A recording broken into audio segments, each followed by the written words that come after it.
Welcome to the Macroeconomics podcast, the show that takes a deep dive into the world of economics. We are individuals studying the economic policies designed to stimulate the country's economy out of the recession. Today, we are talking about the topic of inflation and unemployment. My name is Alyssa, and I will be discussing the three types of unemployment. My name is Weston, and I will be talking about inflation. My name is Caden, and I will be discussing information from a Wall Street article that discusses the unemployment rates. My name is Elise, and I'll be talking about unemployment during the 2020 COVID pandemic and how it affected the economy overall. Now let's get started. Topic number 1, inflation. According to our Waymaker textbook, inflation is a general and ongoing rise in the level of prices in an economy. According to the Wall Street Journal, the president is celebrating a jobs engine that is running hot. Federal Reserve officials want to see more signs of slowing growth amid their campaign to tame inflation. Inflation is something we encounter every day in our own lives, considering the price of grocery store goods to gas prices. We've all encountered it in some way. But for the Federal Reserve, the report offered little to celebrate. Officials have been waiting for hiring and wage growth to slow, paving the way for a more balanced economy where inflation, which is running near a 40-year high, can return to normal. Instead, both have remained resistantly strong even as the early effects of the Fed's rapid 2022 interest rate increases begin to play out. Consumer price index data show that inflation has begun to moderate, but it remains far faster than the Fed's goal. It was running at 7.7% in October, compared with a year earlier, much more than the roughly 2% annual gains that used to be the norm.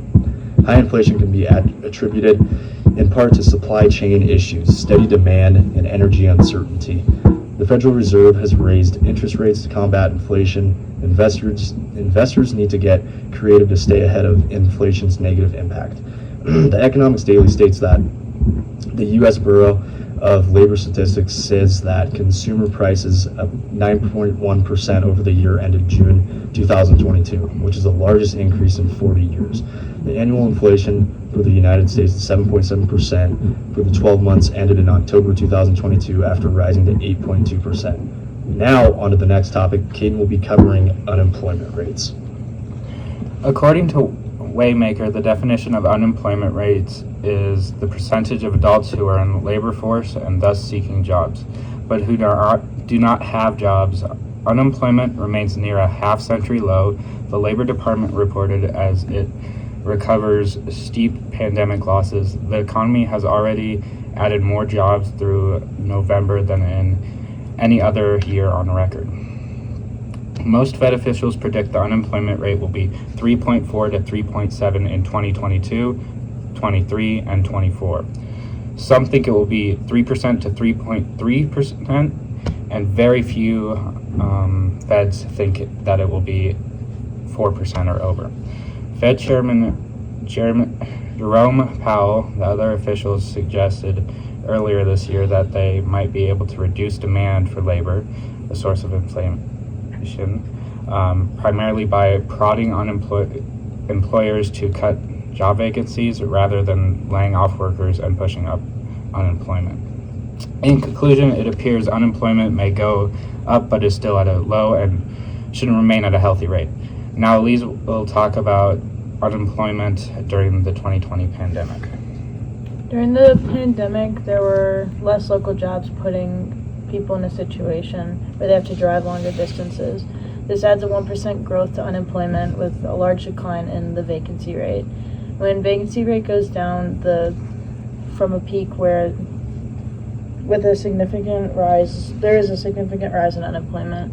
When it comes to predicting a pandemic, so people can prepare, economics said they don't rely on the estimates that are put on inflation because it is not always a trustworthy source. My personal experience with this is when I wanted to invest in companies, but I was told it was not a good time to invest because the economy, stock market, and pandemic made everything so unpredictable. So here's Alyssa, and now she's going to talk about the three types of unemployment.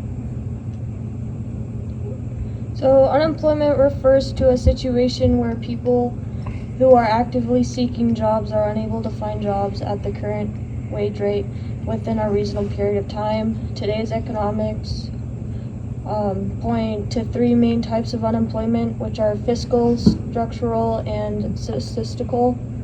According to Waymaker textbook, fictional unemployment is unemployment that occurs as workers move between jobs. Natural rate of unemployment is the unemployment rate that would exist in a growing and healthy economy from the combination of economic, social, and political factors that exist at a given time, the sum of fictional plus structural unemployment. Structural unemployment is the unemployment that occurs because the individual lacks skills valued by employers. Personal relation to unemployment is that I work at a sapphire and gold mine during the summers, but due to the mine being mainly a tourist attraction to look for stones and different rocks during COVID, people were put on lockdown and was advised to not travel. So this resulted in unemployment for me, and I had to search for another job during this period. Overall, unemployment and inflation provides a general outlook of the health of the economy. If unemployment numbers are down, the economy is doing relatively well. Tune in next week for the Macroeconomics podcast on fiscal policy. Thank you for watching.